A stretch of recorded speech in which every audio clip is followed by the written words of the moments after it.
Hey there, it's Trudy, One Grounded Angel. This is a weekly angel card reading for the week starting Monday the 20th of September through to the 26th of September.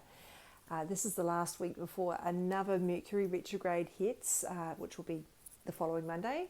But astrologers will say we're already probably feeling the effects of that because of the pre-shadow period, and there's also a post-shadow, which I won't go into. So if you haven't already, now is a good time to back up your data and to maybe update some passwords, and that's something I certainly need to do. In general, I don't subscribe to the general feeling of panic that often surrounds the Mercury retrograde, and if you don't know what that is, best to Google it. I don't want to spend much time talking about it here, but I do think it is a good time to be thinking about security, which ideally we should be doing anyway, right? But we're busy, so helpful reminder, I guess, from the universe. Now, the other thing that's happening is this Tuesday we have a full moon in the sign of Pisces. That's considered the senior sign because it's the last sign, and considered to be, one of the most spiritually evolved in some parts. It doesn't mean that Pisceans are all evolved people, but it means that there are aspects of that may affect their personality. It's a sign of compassion, and my goodness, do we need a lot of compassion right now in the world? Also the sign of, it can be quite emotional, and that watery, beautiful, artistic kind of energy. So it is a good time to have a breakthrough around something artistic or creative you've been doing. It's certainly a good time to have a new level of understanding around something that's compassionate. So I will start shuffling the cards. Monday, the 20th of September, we have you're a spiritual teacher. Remember how I was just talking about all that spiritual evolution? So for those of you who are already on that path and who know that they're a light worker, who know they're here to bring through spiritual teachings or lessons for themselves, for other people, here is your motivation. The universe here is telling you to go for it. And I think also, I often think of this as not just about spirituality. So if you're teaching in some other form, whether that be a formal education or whether it's an informal, perhaps you're coaching people or mentoring people. And the other thing is that we often teach people in ways that we don't even realise. So indirectly, by role modelling the changes that we're making in our lives, by coming back after challenges, we sort of teach the people indirectly around us some important life lessons there. And that's not the reason we do it for us. It's part of our evolution, but it can have that positive impact. And when people share their stories, what they've been through, they are honest and authentic, it gives other people permission to do the same. So indirectly, that is a form of teaching as well.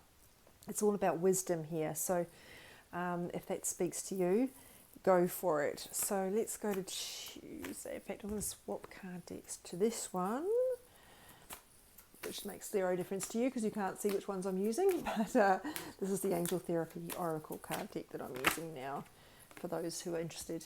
Indigo. Well, this is actually very appropriate for a Pisces full moon because Pisceans tend to be very sensitive, and this is not saying that everybody fits into this category, but if Pisces shows up strongly in your natal chart, you may identify with this. So indigo is a term that means people who are often very spiritually gifted, people who are, I'm a bit wary about using the term gifted because it implies that it's something that some people have and other people don't, whereas I think that we all have spiritual abilities and gifts. So it's not something that only certain superior people have. So just a disclaimer there when I use the word gifts. I'm using it very loosely. There are also people who often don't fit into the mainstream, who may have social challenges in terms of the way that they show up in social interactions. They may not be super good at interacting or reading situations in appropriate ways. That sort of thing. Very artistic as well, and of course very intuitive, often have a knowingness that other people don't have. So if that speaks to you, then you might like to Google a little bit more about the term indigo or whatever search engine you use. There is a lot of stuff on there that maybe isn't super relevant to you, so just use a cherry picker approach, I would say, because some of the stuff that's around about this idea indigo is a little bit maybe a little bit heavy-handed for you depending on where you are. I think even if you don't identify with any of those definitions or those sort of I guess, characteristics that I mentioned. The thing that everybody can take from this is a call to be authentic. It's about not trying to fit in with the mainstream. You must honour what feels right for you. And that's not to say there's anything wrong with being part of the mainstream, but there is if it means you're suppressing an important part of your identity or going along with something that goes against your value system. So that's really the essence here, is about authenticity and giving you permission to be yourself, that it's okay to be yourself. And that can be a little bit difficult. We can understand that mentally, but sometimes our energy can struggle with that because our energy is a part of us that has stored traumas and fears from past experiences. There may be many experiences where you have been punished for standing out or being different. And maybe that's part of why it's really hard for you to do that. So if that's the case, you might like to work with an energy healer or a shaman who can help you with that. Yeah, it's certainly something that is part of my energy and that I've had to work through in order to get comfortable doing the work I'm doing for you guys right now, and even my one-on-one work, because it does, all of that requires me to be quite visible to people in ways that are different to other people. And of course, that's the whole gig. That's what we're here to do. We're here to be ourselves. We're not here to be a carbon copy of everybody else. But it can be really, really difficult when you've got that stuff going on in your energy.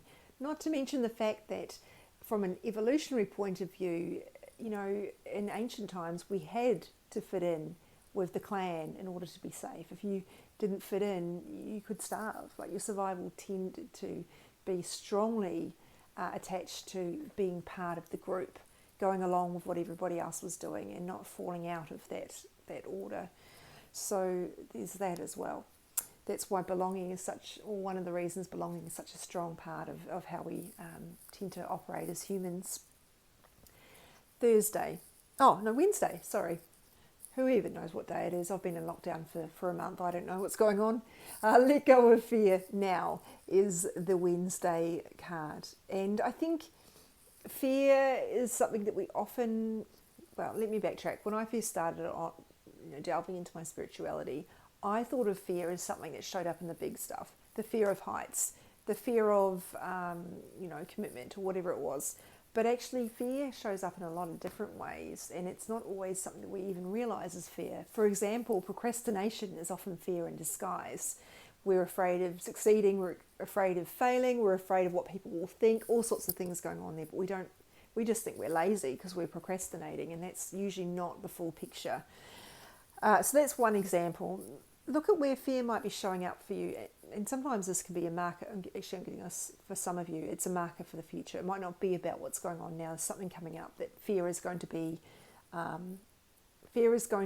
something you need to address in order to move forward. So it's just a flag that they're planting for, or a seed they're planting for a bit later down the track for some of you. But for those of you who it's showing up for now, and I think this must be quite a few people, because fear is such a part of our stuff, and there is so much incredibly strong fear-based energy around at the moment in the world, which has always been there, but is so much more prominent with social media and the internet, etc. Not that I can criticise social media, since I'm obviously using it, or else how else would you be watching this? But with that said, so we need to be balanced, really. And this is just asking you to notice, where is fear showing up? Am I even recognising that it is fear? And what am I going to do about that? And you may need a bit of help with this. I think it's a common misconception that we can be fearless, we can get rid of fear and then we'll soar. But fear doesn't go away. That's what I've been taught from so many people, so many thought leaders. It's something that we learn to live with, that we learn to, I know that 80s saying is a bit hackneyed, feel the fear and do it anyway, but there is a place for that. And the secret is not to ignore the fear, it's about finding ways to turn down the volume on it so it's not screaming to the same extent. Now, there are times when this is going to be really difficult to do, and if you do have traumas in your energy and really strong anxiety, you're going to need a lot of help with this, and I would suggest you work with an energy healer, a therapist to help you, because it's not going to be a case of you just going, I'm just going to pretend that fear is not happening and move ahead anyway. That's probably not going to be super effective. So listen to what is going on for you. Everybody's different. What else I need to tell you about this? I think that's probably it. It's fairly straightforward, really. We're jumping to Thursday now. Surrender and release. Beautiful. So surrendering is something that we think of as when we're losing. If you think about that idea of the white flag, the surrender is the side in a war that has lost, being defeated. But in spiritual terms, a surrender isn't a loss. It's a choosing to move into a different state of mind, or choosing to let go. It's not that we've been beaten, it's just that we're choosing not to engage in that particular war anymore. And we do this from a position of power and strength, not from loss and not from weakness. So that's one thing I wanted to clarify from the outset. So what is it that you need to surrender? My eye with this is always drawn to the gushing of water from the vase, or the vase, depending on where you live. So the water is always symbolic of emotions, the flowing, and the fact that it's gushing through a hole.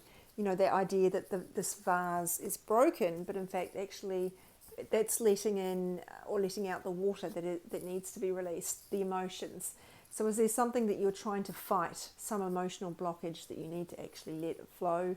Sit with the emotions and actually work through them rather than trying to stuff it down and ignore it. So that's one way to look at it. And just generally the release. What is it that needs to be released and let go of? I mean, Wednesday we had here, let go of fear. Could be literally fear on this. Or it could be releasing some sort of control of a situation. That's what's coming through for me. A situation you're trying to control that you actually just need to release and let it flow the way it needs to. And be able to trust that you will be safe and that it will work out the way it needs to and that you will be okay no matter what. Rather than operating from a space of I need to control this to be safe, instead operating from a space of I can let this flow, I can be in flow and I'll still be okay. That's not what the ego wants us to think, but that's often, the healthiest way. And of course, so much of spirituality, the way that I practice it anyway, is about finding a balance between what is the universe's role, what is my role. We need to be empowered, but we also need to surrender at times when the universe has got something better for us than what we can see and what we're trying to move towards. And a good example would be a relationship that is really is no longer healthy and no longer serving either party, but we might try to hold on to it because the idea of not being in that relationship feels unsafe and destabilizing and just really, really hard and scary. Whereas the universe knows that that's where we need to be for the next phase or the growth to come through.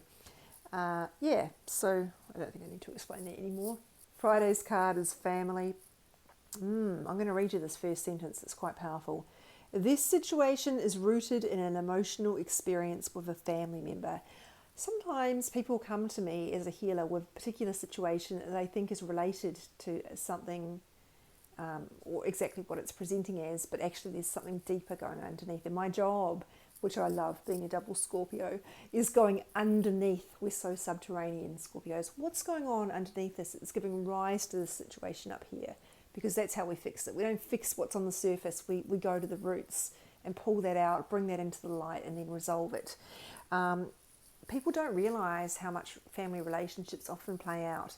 For example, romantic relationships. If we've been abandoned by a parent early in life, even if that's now been resolved and we're in good terms with that parent, that trauma of abandonment can still be playing out, and maybe that's playing out in your romantic relationship. You think the problem is that you're scared your partner will cheat on you, but maybe the problem is that you are you've got that belief around abandonment and that trauma from way back when, that it's blocking you from being able to trust your partner, even though you feel like you should trust them because there's no reason that they would be about to leave you. So I don't know how well I'll explain that, but what I'm trying to say is look at what the situation you're facing and how does this relate to a family experience. If it doesn't, it might be past life, or it could simply be a very surface level message for you about reconnecting with your family or making peace with the family situation in some way. Or starting a family, sometimes that can come up. I think even things like career can be related to family. You might not think that because it seems so different, but your relationship with your employer, your organisation, that's a relationship too. And if it's not a very healthy relationship, then you need to look at how that mirrors other relationships in your life, and particularly in your past. Is it a relationship where you're putting in all the work and the employer's not putting any work into you? Maybe does that mirror situations where you were the one who always had to do all the hard work in romantic relationships and the other party just coasted along and put no effort in. Or maybe that was in your family where you were the one who worked hard and no one else really showed up emotionally. I think I've explained that one enough. Probably gone a little bit off target, in fact. But the point is, family stuff, it can really be important. And the uncomfortable reality is that our souls chose this particular earth family because there was some unresolved stuff that probably needed to be healed, or because they were the people that would best mirror back what we needed to work through in this lifetime, what we came here to do, part of what we came here to do. Saturday, the fates. I love this. I am so fascinated by the balance between what is destined for us and what we make happen. It's a bit like I said before, that balance between the universe's job, our job, what we want to happen. I always talk about us being in a co-creation relationship with the universe. We make things happen, the universe helps us make things happen. Often people feel that the universe is the one in charge and, oh well, life happens, can't do anything about it. You just got to play the cards you're dealt, pun intended. But in fact, the spirituality that I adhere to is all about working with the universe. We're a team. But in saying that, there are certain things that are destined for us that the universe is making happen. And we don't necessarily always have control over that. But there are some things we do have control over, and we can't just assume that the universe is going to fix the problem for us, or that we're in a situation because the universe has sent this to us, so it must be what we need to understand. That's something I see from time to time. People think, let's say someone has been contacted by an old friend from the past or an ex where things ended badly. They think, oh, well, they've contacted me out of the blue. There must be a reason that's happened. It must be, sometimes people even say, it must be a sign. And so they go down that rabbit hole, reconnect with that person. But that may not be necessarily something that's been sent to you from the universe. It may be completely unrelated. So we need to really think about, you're not obliged to respond to that if you don't want to. We can't assume that just because something has happened that we need to go along with it. Sometimes we do need to look at, is this actually fate, or is this something that I'm choosing to go along with instead of looking at what is actually healthy for me. You don't have to board every train that stops at your station. Yeah, it's a hard one to explain in practical terms because it's so contextual. It really depends on what's going on for you, and there isn't an easy answer on, is this something that has been dealt to me that I need to work through, or is this something I've created myself? Sometimes we create situations inadvertently because we haven't healed from them. So we keep attracting the same type of partner, or we keep getting into the same employment situation where we're taken advantage of, just as an example. That is something that is, if there's a pattern, it's probably something to do with what's going on with us. It isn't that we're cursed. It isn't that, the universe is trying to punish us or teach us a lesson. There's something going on there that needs resolving and needs healing. It's tricky. It's really tricky. But have a think about whether you, the situation that really stands out most to you in regards to that message is something where you have assumed that it's destiny and maybe it's not. Or maybe that you are trying to forced to happen when the universe is sort of showing you, actually, maybe this isn't right for you. I know that's really vague, but it's just so specific to your situation. It's difficult. You need to trust your intuition as usual. So 2 cards here, Astara, Azure. Astara is all about reaching for the stars, not playing small, making sure we're actually aiming for things that we genuinely want, that make our hearts sing, not things that we think we have to do or that someone else said would be good for us. Sometimes when people are not happy in their career or they're feeling a bit lost in their career, they reach for something because it seems like it'll get them somewhere else without actually having a clear plan for where do I want to go. They'll start studying something without stopping to think, is this actually something that will take me in the direction I want to go, or is it just something that looks better than what I'm doing at the moment? So really making sure that we have a plan, well, not necessarily a plan even, but a good idea about where we want to go rather than just leaping around at the next shiny object, that shiny object syndrome that I've talked about in the past, which a client told me about. But it is so appropriate. We can't just be jumping into everything that comes along. And I suppose that sort of harks back to what I said before about the fates. Are we Are we responding to things that are right for us, or are we just assuming that anything that's there must be right for us? This is also a message about future plans or future growth. It's about having patience with the process, and understanding it takes time. You're on the right track, but don't try to force things to happen that are not right for you. It says have patience and faith, and don't try to force it to happen. So I think the patience part is really about the timing there. And sometimes when things seem to be taking too long, we can try and force them without realizing that that's not helpful, and it means we might be forcing something that maybe isn't right for us. And a good example is trying to, say you're dating, thinking of my own life here again, my past, when you're trying to get someone to continue going out with you, when it's pretty clear that they're not interested, they're not responding to your messages, they're blowing hot and cold, but you're trying to force it to happen because you really want to get the relationship. And that's operating, and again, it's something I've done, it's operating from a space of, I want the relationship, instead of operating from a space of, I want a connection with someone who wants to be with me, and who is healthy for me. Okay, that was a lot. So this understanding this balance between what is right for me and what do I want to happen is really crucial, I think, coming through here, and releasing some fear, releasing some control. Those are the things that stand out for me. I think also for those of you who are on a spiritual path, whether that's something you're doing publicly or privately, this helping you get more comfortable with that spirituality and stepping more into your life purpose will also be a strong theme for you.